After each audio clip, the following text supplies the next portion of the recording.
The problem is, though, with Donald Trump is he keeps changing the goalposts. So it's not even clear to me that if all of these countries did exactly what Donald Trump asked, that the U.S. would join in on putting those same sanctions on China and on Russia, right? I mean, Donald Trump hasn't really done anything to Russia, even though he's been threatening things, for some time now.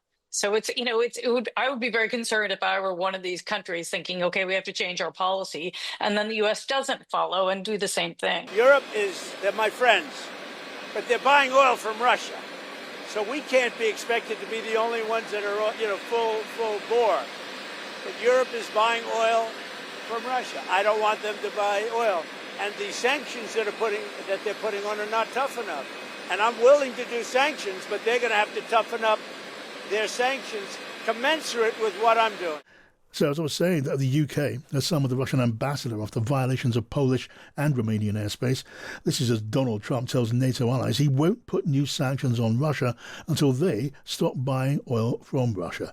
Karin Von Hippel is a former Director General of the Royal United Services Institute. Welcome to the programme, Karin. Thank you, John. Nice to see you. Good to have you. Now, it is hard, isn't it, to imagine stern words to a Russian ambassador doing very much to persuade Putin to rein back his aggression, either towards Ukraine or those NATO members who are seeing Russian drones invading their airspace. Right. But it's still important to be pushing back, in all sorts of different ways, beyond stern words. I think, we may NATO countries may want to think about, something a little bit, let's just say, upping the ante a bit more. I mean, you wonder what that could be because, well, Donald Trump's threats, Karin, to punish Russia with sanctions against or Russia or its energy customers, they're getting less threatening, not more threatening. I mean, now demanding that NATO members act together to stop buying Russian oil when, of course, Hungary, Slovakia, they're both sympathetic to Putin and they're not going to do that, are they? And Turkey, and I think that's why he emphasized NATO and not the EU. Yes. The problem is, though, with Donald Trump is he keeps changing the goalposts. So it's not even clear to me that if all of these countries did exactly what Donald Trump asked, that the U.S. would join in on putting those same sanctions on China and on Russia, right? I mean, Donald Trump hasn't really done anything to Russia, even though he's been threatening things, for some time now. So I would be very concerned if I were one of these countries thinking, okay, we have to change our policy, and then the U.S. doesn't follow and do the same thing. Yeah, I mean, there's going to be a lot of concern. People calculating that really Donald Trump has no wish and no intention of punishing Russia with these sanctions, and of course China is a big buyer of Russian oil, maybe even less so. Yeah, and also he's asking the EU or NATO countries to put tariffs as well on China, and the EU prefers not to put tariffs; they prefer sanctions. So they obviously have a different approach. He wants the EU to put it on India, and of course the EU is right in the middle of a negotiation for a trade agreement with India, so they're unlikely to go that far on India as well. Don't forget the Americans raised tariffs on India as a buyer of Russian oil, but didn't do the same thing on China, which is more significant. Yes. I mean, you said a moment ago, Karin, it'll be up to the NATO members to up the ante. I mean, given those incursions into Romanian and Polish airspace and other concerns too. What did you mean? What is open to those NATO members to do? Yeah, it's a great question. I think the Russians have been testing our resolve for some time now, whether that's with the undersea cables, pulling those up, whether it's cyber attacks, misinformation, attempted assassinations, or even assassinations in a number of NATO countries, arson attacks. We've seen that in Spain and elsewhere. And I do think, NATO countries need to push back in a much more significant way than they have, whether it's like for like or really doing something a little bit more serious to let Russia know that we're not going to put up with this. I don't think our response to the gray area, short of war tactics, have been as robust as they need to be. So what would a like-for-like NATO response look like? Well, it could be that it's done by the intelligence agency, so it's not a public response. But, perhaps if they take up some of our cables, we take up some of their cables. They attack us with cyber, we attack them directly back with cyber, showing them that we know what they're doing and we're going to hit them in the same way.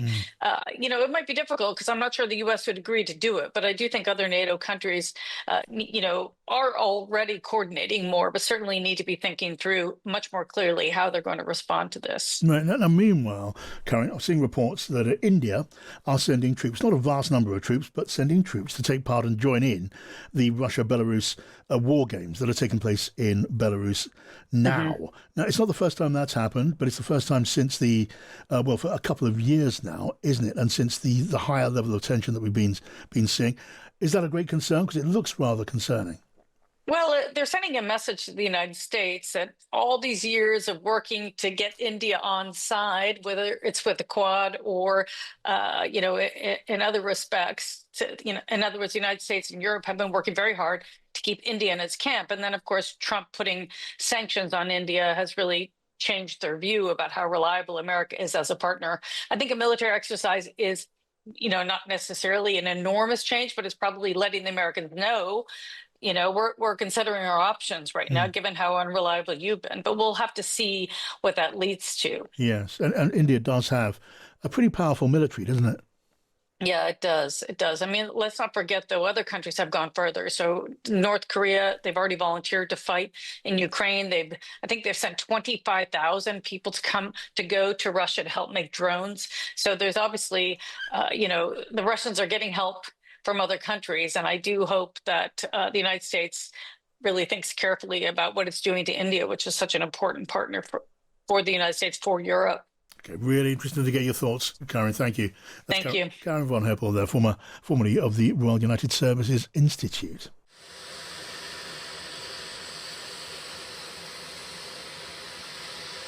Well, I'm ready to move ahead, but they have to do it. I think they will. But right now they're talking and they're not doing. Look, they're buying oil from Russia. We're not buying oil from Russia. They're buying a lot of oil from Russia. That's not the deal.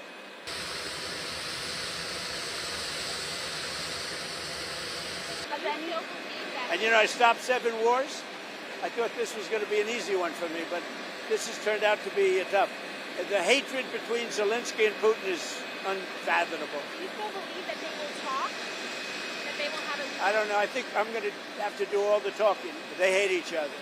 When do you think that will take place? I don't know. Relatively soon. Has any of the NATO We're going to get it worked out one way or the other, but relatively soon. Has any of the NATO They hate each other so much they can't breathe.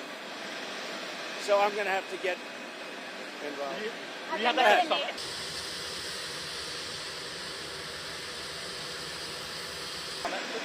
There'll be talks, whether you call it a summit or just a get-together. It doesn't matter.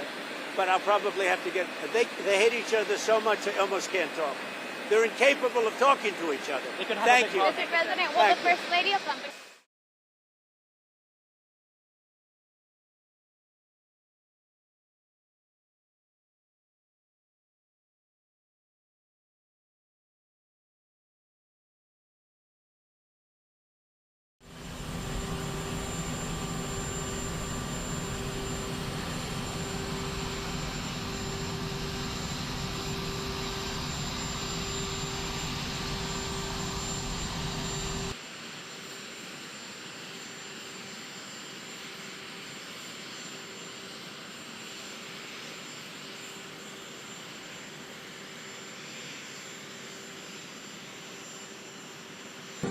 On Russia.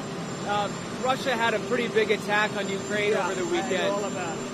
You have always said how good your relationship is with President Putin, but he's not really giving you anything that you want. Is that making you less trustful of him? Well, nobody was tougher in Russia than me. That has to do with the pipeline, as you know, Nord Stream 2 and lots of other things. But I'm not happy.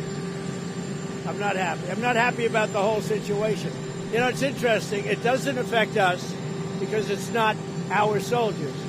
But they're losing now. I used to tell you 5,000. They're losing 7,000 between Ukraine and Russia, 7,000 soldiers every single week. It's such a horrible waste of humanity. So, no, I am not thrilled with what's happening there, I will tell you. I think it's going to get settled. So I settled 7 wars. This, I would have said, would have been maybe the easiest one to settle of all. But with war, you never know what you're getting. But we're going to get it. I believe we're going to get it settled. But I am not happy with them. I'm not happy with anything having to do with that war. It's just such a waste of great humanity. The greatest obstacle to a peace deal in Ukraine? Say it? As of right now, what do you think is the greatest obstacle to a peace deal? Well, we're going to see. I mean, we have some very interesting discussions. You know, Europe, certain European leaders are coming over to our country on Monday or Tuesday, and individually. And I think we're going to get that settled. I think we're going to get it settled. We have to. You can't lose. You know, when they're losing 5,000 to 7,000 soldiers a week for no reason, you have to get it settled.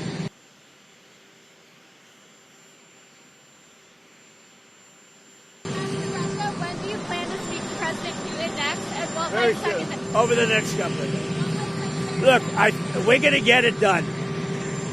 The Russia-Ukraine situation, we're going to get it done. I have confidence we're going to get it done.